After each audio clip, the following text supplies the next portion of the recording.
Hello, dear listeners, and welcome back to Book Summary 5, the 5-Minute Summary channel. I'm Sammy, your host. Today, we're diving into The Social Animal, The Hidden Sources of Love, Character, and Achievement by David Brooks.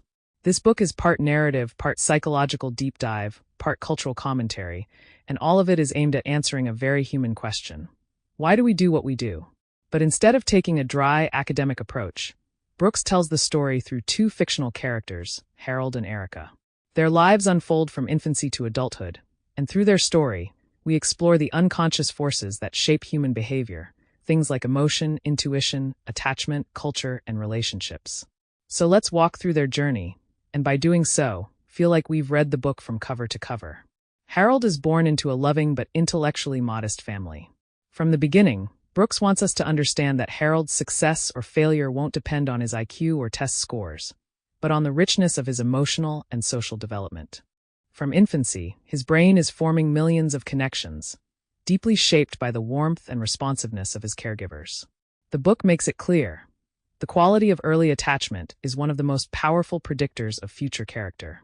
Love, attention, attunement, these are not just soft virtues. They're the scaffolding of intelligence and resilience. As Harold grows, Brooks uses his school years to examine how learning really happens. It's not just about cramming information. Our brains are wired for meaning, story, and emotion. Erica, Harold's future partner, comes from a tougher background, raised by a single mother in a working-class neighborhood. But she's intensely driven, deeply observant, and in her own way, even more socially intelligent than Harold. Her hunger to rise above her circumstances fuels her learning. And Brooks shows us how motivation and purpose can shape academic and career outcomes far more than raw talent alone. The two eventually meet in high school, and their relationship becomes a central thread in the book. But again, Brooks isn't just telling a love story, he's unpacking what love is. How do we bond? What role does empathy play in relationships? How do unconscious cues, tone, body language, even timing build trust or destroy it? The social brain, Brooks tells us, is endlessly active, even when we think we're being logical. Decisions, especially the big ones, who to love, what to pursue, where to live, are rarely made with reason alone. Intuition does much of the heavy lifting. As Harold and Erica move into adulthood, we see them navigate careers, politics, and identity. Erica rises quickly, smart, strategic, commanding, but she often struggles with the emotional cost of ambition. Harold, more introspective, carves a quieter path. Their lives diverge and reconnect in ways that highlight the complexity of modern life.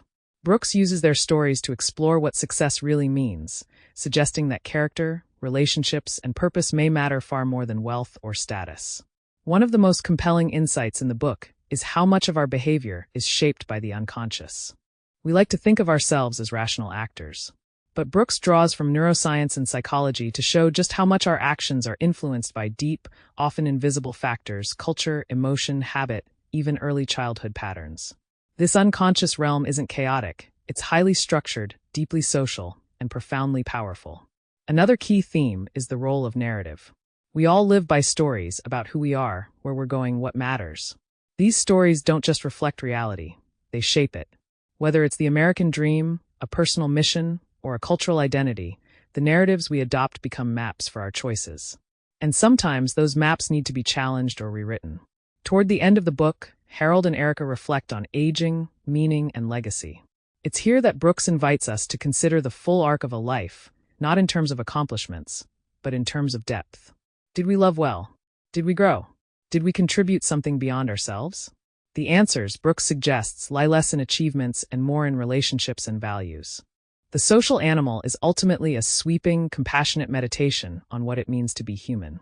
It blends storytelling with science, philosophy with psychology, and it reminds us that our greatest strengths often lie in the parts of ourselves we don't fully understand. Our emotions, our relationships, our unconscious drives, they're not distractions from reason. They are the foundation of reason. Thank you for tuning in to Book Summary 5, the 5-Minute Summary channel. If you enjoyed this journey through the lives of Harold and Erica, don't forget to subscribe, like, and share it with your friends. Until next time, happy reading and stay wonderfully, unpredictably human.